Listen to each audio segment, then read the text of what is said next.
The night she knocked on my door, rain was sliding down the windows like the sky itself was trying to forget something.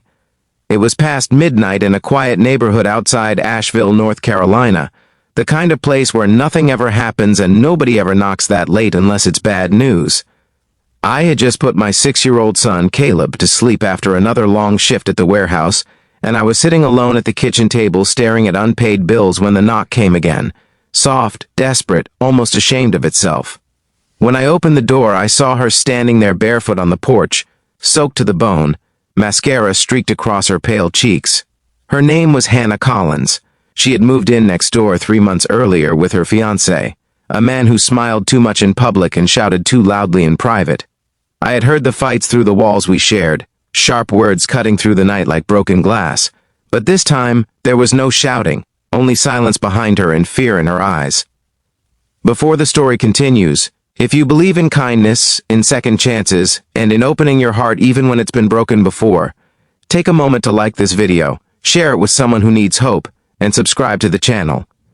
Your support keeps stories like this alive. Hannah's voice trembled when she asked if there was space in my bed.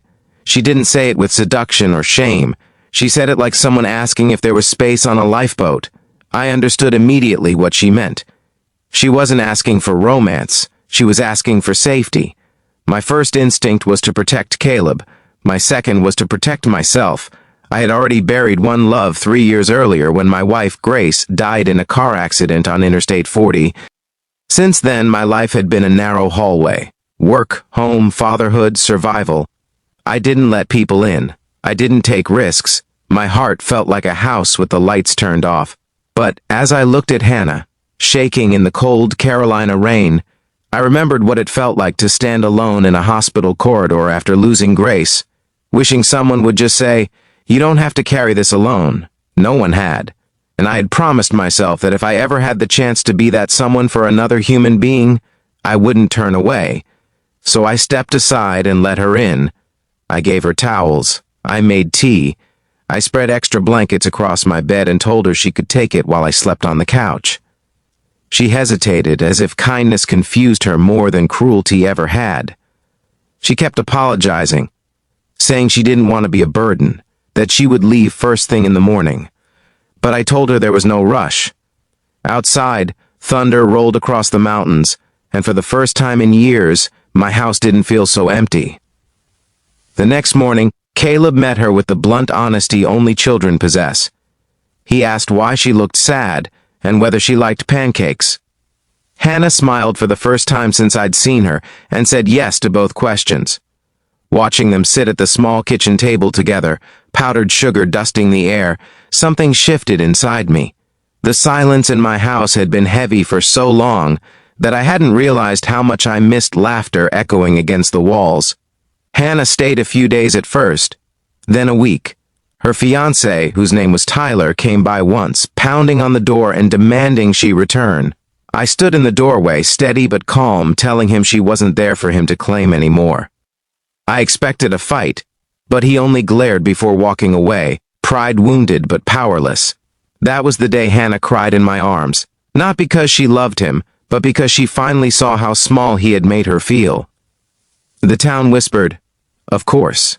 Small towns in America are experts at speculation. A widowed father taking in a young woman who left her fiancé, it was enough to fuel church gossip for months. I felt the weight of judgment in sideways glances at the grocery store, but I also felt something stronger, the quiet certainty that I was doing the right thing. Hannah found a job at a local bookstore downtown. She started saving money, insisting she would move out as soon as she could afford a place. Every time she said it, something inside me tightened. I didn't want her to leave, not because I needed someone to warm my bed, but because she had begun to warm my life. She helped Caleb with homework. She planted flowers in the neglected yard.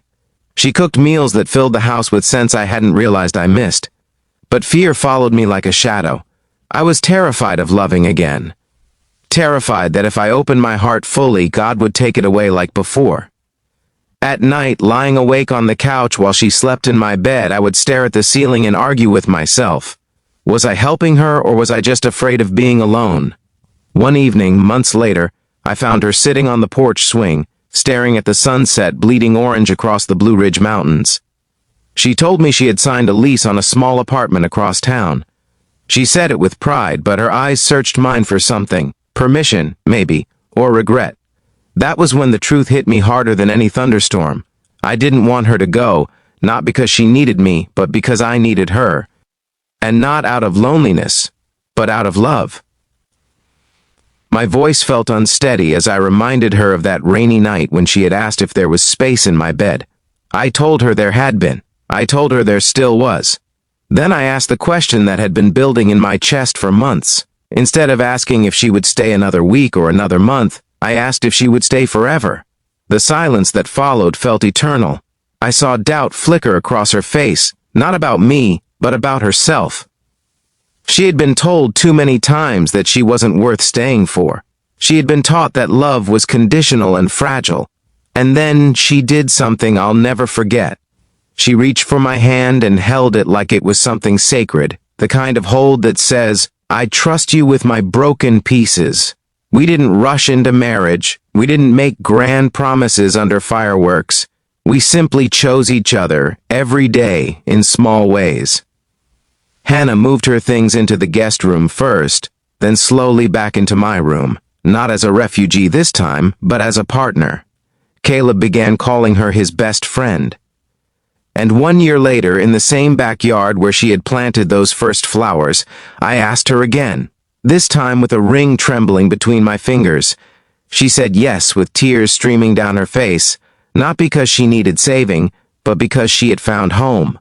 Love, I learned, isn't about rescuing someone, it's about standing beside them while they rescue themselves. Hannah didn't just find space in my bed that night, she found space in my grief, in my fear, in the empty rooms of my heart, and somehow, in giving her shelter, I found my own healing. If this story touched your heart, if you believe that sometimes the bravest thing we can do is open the door when someone knocks in the dark, please take a moment to like this video, share it with someone who needs hope, and subscribe for more stories that remind us what love can do. And before this story ends, I have one special request. Comment the word forever if you believe real love is built on kindness, courage, and second chances. Because sometimes, the most important question isn't whether there's space in your bed.